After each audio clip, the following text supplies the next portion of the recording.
We got somebody finally knocking some brain cells into Joe Rogan's meathead. No hate towards Joe Rogan. I don't hate him. His recent choices of words on Israel has been a little disappointing. No hate towards him. But yes, we have Tim Kennedy on Joe Rogan with a beautiful analysis. I'm Tall, your favorite white colonizer Zionist prince, coming to you live from the United States of America. Let's take a look at this clip. I've seen many videos of atrocities being committed by both sides, which is just a horrible consequence of war and conflict. What do you think? I'm Israel. You're the Palestinians in Gaza.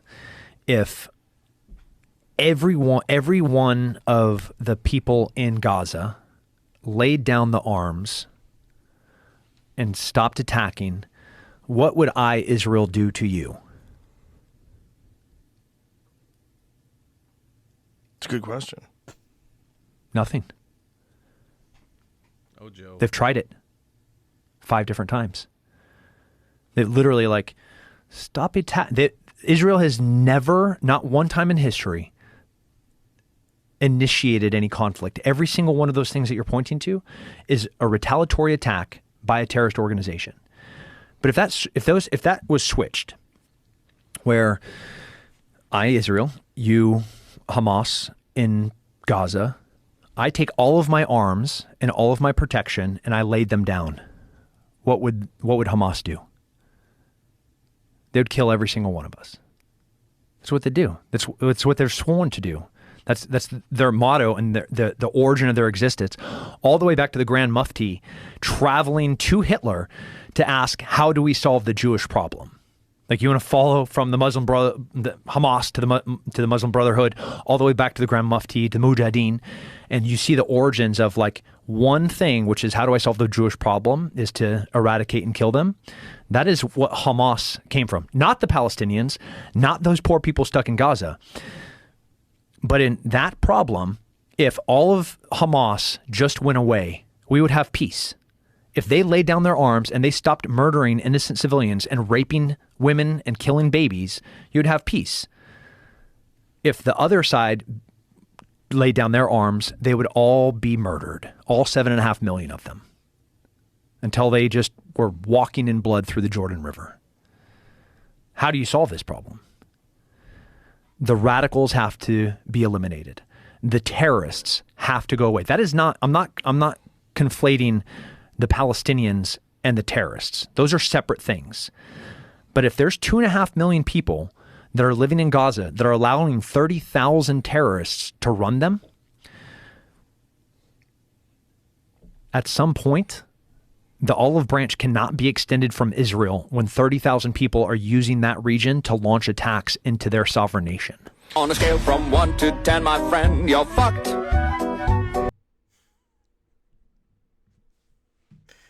That outro was a little too much.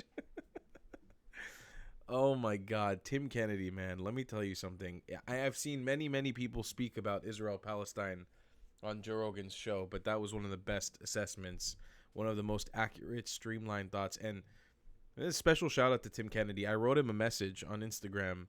He replied within minutes. I was actually kind of shocked because he has a huge Instagram account. And I just thanked him. I think I literally just, it was late at night. I was tired. I was just in bed. I was like, I just want to let you know I love you, bro, and I appreciate you. And then he just responded to me with for what? And then I said, for what you said on Rogan about Israel. I mean, it was super accurate, and I really appreciate you sticking up for the truth for my country. This man has a fundamental understanding of the situation.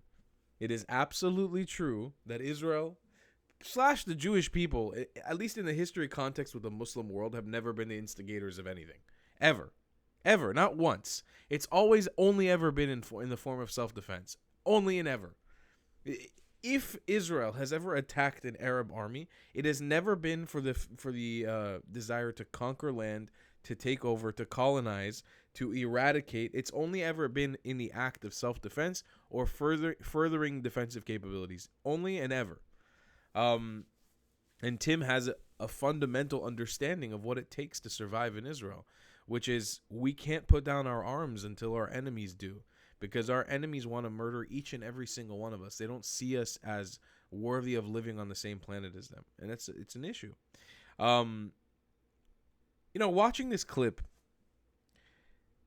I don't know how many of you guys have come here from Roseanne's Barr's show, but I recently got a chance to connect with the amazing actress Roseanne Barr and go on her podcast and talk about this stuff. And since I've been in America, I've been brushing shoulders with many very, very big people in this industry, in this space.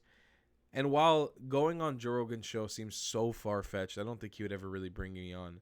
It would be such a dream, because what I have collected information-wise from being there, from talking to every ethnic group in Israel, from the archaeological evidence that I have in my pocket that I carry around with me every single day, everywhere I go, it's just so compelling. And I've never seen anybody present it on his show in the way that I would be able to present it. And it's not fun. The most amazing thing about me and my shtick and my sayings and my doings, none of it's funded by anyone other than you guys watching. I don't get funding from any organizations, no ADL, no IDF, no Mossad, no Israeli government, no Stand With Us. Nobody funds anything I'm doing. Not a single organization since I started doing this advocacy has reached out to me to fund me. Not one. And that's embarrassing for me as a Jewish person who's put everything on the line to protect Israel. But fuck it. We do fine without them. I mean, it's a struggle, but you guys are there for me. And that's why I do what I do. By the way, you should buy the merchandise like this little Judean shirt in the description below at thetravelingcloud.com to support what I do. But that's why I feel like me on a show like Joe Rogan or all these big shows, whether it be Lex Friedman or Glenn Beck's The Blaze, I feel like I would be so compelling because all of this comes from Tal. Nobody's influenced this stuff other than people that I've met on the ground. Like, I have a shtick about the ancient coins of Israel and even the Islamic coins of Jerusalem. I got all that stuff from an incredible creator. His name is Josh. He's also self-funded, self-taught, everything by himself. Like, we don't get support from anybody. We do this shit on our own, and it's only you guys who watch our videos who basically propel us forward to keep doing what we're doing. And that's why I feel like going on a show like Rogan, somebody like me, it would be so compelling because it doesn't come from a place of authority. The whole conversation this week has been, oh, Douglas Murray comes from a point of authority. He's telling this and that, telling Dave Smith he has to go. Well, I agree with Murray, not with the point that you can't speak on it, but don't be a fucking dickhead. If you have every capability in the world to travel to Israel, which Dave Smith, for example, could, to travel to Palestine, he would be hailed as a fucking hero in Palestine for preaching all his bullshit propaganda. You have every excuse in the book, but you're too much of a pussy to go out and do it because, I don't know, maybe you'll have to deal with the realities that what you've been talking about has been absolute bullshit. I agree with being able to criticize people for that. I think that's great. Criticize people for that. But if the whole idea on the woke right, not saying that Joe Rogan is on the woke right, but whatever this is going to, whatever this like okay of playing, sort of toying, tickling the idea of anti-Semitism/Israel hatred that has been on Joe Rogan's show recently, it can be combat with somebody like me coming on and giving a perspective that comes from zero authority. I'm a college dropout world traveler who spent 10 years traveling the world as a vlogger. I am an expert on nothing but what I've actually seen with my own eyes, living and breathing this shit on the ground. I'm not an educated person from the perspective of school. I haven't opened up a textbook or written anything down in such a long time I couldn't even tell you. But from the perspective of the information and the history, it's stored in here because I lived that shit. I've been living it my entire life. So I feel like being able to bring that to a show like Rogan's would be very compelling. But, again, I don't think it'll ever happen. I mean, if you guys want to see it happen, you guys got to help me fight for it. Like, you guys got to bat for me. I'm out here making videos every day. It's impossible for me to be able to put together something like that. But all of that being said, Tim Kennedy is incredible. And he really, really understands. He understands what it is, what it takes to be an Israeli. He understands what this fight is all about. And I appreciate him immensely for just those quick 2 sentences about Israel, just this 3-minute clip. I really appreciate him because I feel like there's not enough people on Rogan who have been going on Rogan who are able to convey the pro-Israel message properly. And I appreciate Tim Kennedy immensely for that. Anyways, guys, if you want to see me on Rogan, let's fight for it. Fucking, I don't know, tweet at him a million times. I don't know if that's going to actually help, but I'll have to climb the ladder. Roseanne Barr, when I went on her show, she's been so fucking supportive. She's been amazing. She's really batting for me. And I can tell that she really believes in me. So I'm hoping that while I have to go to Israel, back to Israel soon from the United States of America, because I want to get on with my life there as well. And there's so much work to do on the ground there when I'm there. So much reporting to do, so much coverage to film and show. I think coming back to America frequently to try to do these shows, to do these podcasts, to keep spreading the message is super, super important. So I appreciate you guys sticking around with me for 10 minutes here on this video. I love you guys a long time, and I'll see you in the next one. Goodbye, Clats. Outro is coming.